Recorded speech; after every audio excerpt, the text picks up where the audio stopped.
Ever notice how, like, when things get really stressful, a hug just hits different, way better than words sometimes? It's true. It's like our bodies crave that physical reassurance. Totally. And that's what we're diving into today, that power of touch. Exactly. We're exploring a chapter from Gary Chapman's The Five Love Languages, specifically the one on physical touch. Oh, yeah. That book, I gotta admit, at first glance, I thought, okay, hugging, I get it. But that chapter, wow, it really made me think differently about all this. Right. There's so much more to it than just a quick hug. It's like a whole language of its own in relationships. Okay, so break it down for me. From like a scientific point of view, what makes touch so powerful? Well, think about it. This touch is the very first sense we develop as babies, even in the womb. Yeah. And there's research showing that babies who don't get enough touch, they actually can have developmental issues, like physically and emotionally. It's pretty crucial. Wow, see, I never made that connection before. But it makes total sense if something that basic gets messed up early on, it's gonna have ripple effects. Absolutely. Those early experiences, they really shape how our brains understand and react to touch our whole lives. So it's like we're hardwired to crave it, to feel reassured by it on a deeper level than we realize. Exactly. Our bodies are covered in these things called tactile receptors. Right, like nerve endings. Exactly. They're picking up on pressure, temperature, textures, all of it. Yeah. And it's not just about feeling good, although that's a big part. These receptors send signals to our brain that affect everything: mood, how safe we feel, the works. So it's more than skin deep then, it's tied into how our brains are wired. Exactly. And this is where it gets super interesting. The book talks about this couple, Pete and Patsy. They seem to have the perfect relationship on the surface. But underneath, there's this tension building, and it all comes down to touch. They're not speaking the same language. Okay, before we get to Pete and Patsy, and trust me, this is juicy stuff, I want to back up for a sec. You mentioned earlier how touch can mean different things in different cultures. Yeah, that's key.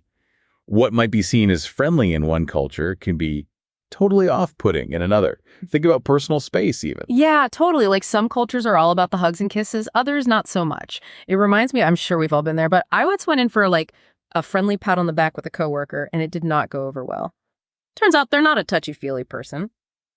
Awkward. Exactly. Yeah. And you can see how those cultural differences, if you're not aware of them, could lead to big misunderstandings in a relationship.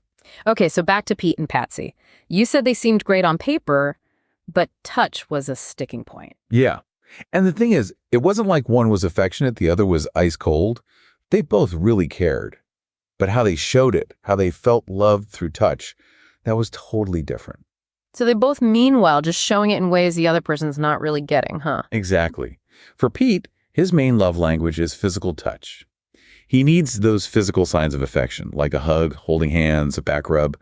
Without those, he feels unloved, almost like he's invisible. And Patsy, I'm guessing her love language wasn't so much about touch. You got it. For Patsy, it was quality time. Spending time with Pete, really talking, sharing experiences, that's what made her feel loved. Those things meant more to her than any kind of touch. So they're both trying, but their signals are getting all crossed. Yes, exactly. And this is where understanding those little things about physical touch is so important. It's not always about big gestures or being super obvious about affection. The chapter talks about what Chapman calls implicit touch, those small everyday gestures that often go unnoticed, but they really matter. Like what? Give me an example. Think about reaching for your partner's hand while you're walking, or a quick shoulder rub as you pass by. Even just making eye contact and smiling when they're talking to you. They seem like small things, but they say a lot about closeness, about being present, connected. It's funny you mentioned holding hands. The book talks about that. And at first I was like, oh, how cheesy. But then I thought, there is something really grounding, reassuring about that physical connection, even if it's just for a minute. Exactly. It's about creating that little bubble of intimacy, a silent way of saying, we're in this together, even with all the craziness of life going on around you. And those small gestures, done over and over, they can actually mean more than those big romantic gestures we see every now and then. It's like instead of one big bouquet of roses, you bring your partner their favorite coffee every morning. One is a grand gesture, yeah, but the other shows love and care consistently. Exactly. And this is where we get into explicit versus implicit touch. Explicit is direct, intentional, like a hug or a kiss. takes effort, you know. Implicit touch is more about those subtle, almost unconscious gestures that just happen in everyday life. So Pete was craving that more explicit touch, those clear signs of affection. And Patsy, she was showing love through quality time and probably some of those implicit touches he wasn't picking up on. Exactly. And neither of them was wrong. They just weren't speaking the same language. He needed to learn how to tell her what he needed, and she needed to understand how much those small gestures meant to him. Makes you wonder how many other couples are struggling with this. Totally clueless that they're speaking different touch languages. More than you'd think. Which is why communication and understanding are so important in relationships.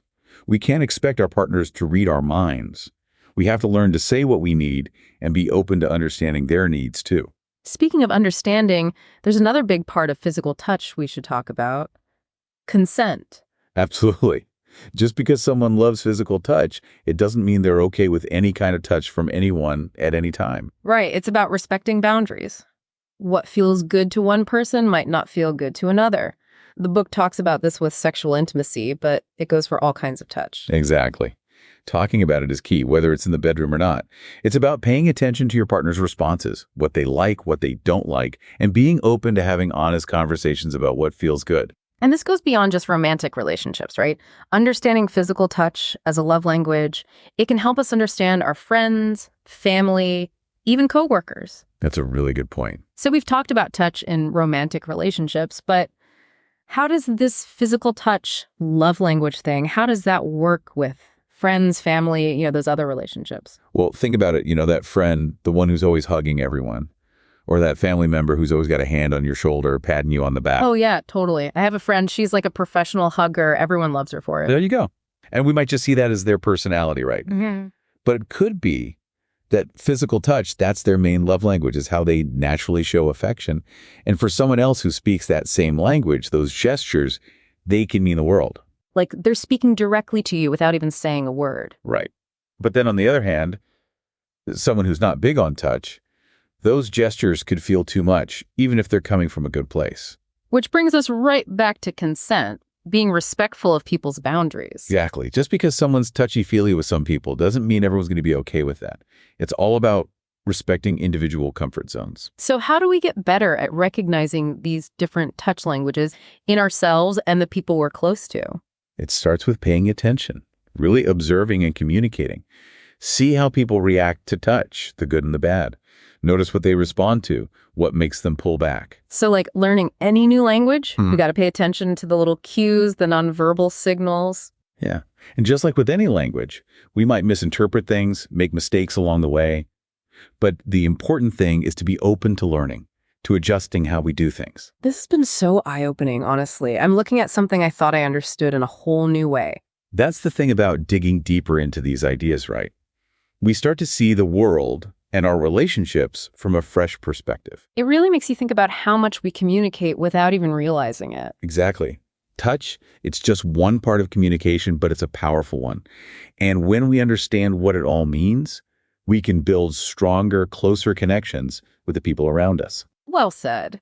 And on that note, as we wrap up this deep dive into the power of touch, I'm left wondering, what if we all tried to be more aware of touch? Giving it, receiving it in ways that feel good and feel right. How would that change our interactions, even in small ways? Something to think about. Until next time.